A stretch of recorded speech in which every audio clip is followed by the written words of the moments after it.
My name is Dr. Bolanide Matthew Akibinu, business and management consultant, an entrepreneur coach, facilitator, assessor, and a business expert. We run a business called BMA Consulting and Projects. You are welcome to Module 2. And the second module, of course, has to do with business communication. People think they can communicate. The way you communicate outside of the world is not the same way you communicate when it comes to business. So we need to learn how to communicate. And in this process, what we'll advise people to do, of course, is first of all to identify your stakeholders. Who do you want to involve in your business? Are you talking about your suppliers, or your customers, or your bankers, or even your staff?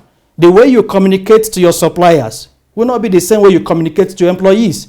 So we'll devise a platform whereby you'll be able to channel your discussions appropriately. For example, even to suppliers. It's like asking, where do I get my supply? Or possibly trying to negotiate about price, for example. You have to communicate, whichever way, either verbal or not verbal. So the same way in your organizations too, you need to communicate with your employees.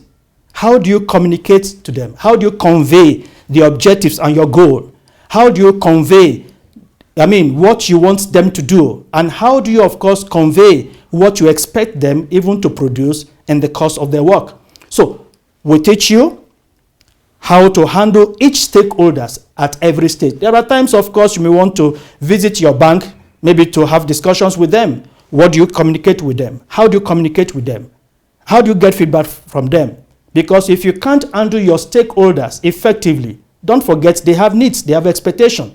So if you can't meet their needs and their expectation, then it will be very difficult for them to meet your needs and expectation. So is a module that we don't just want to exclude from our course because it is key and it is important.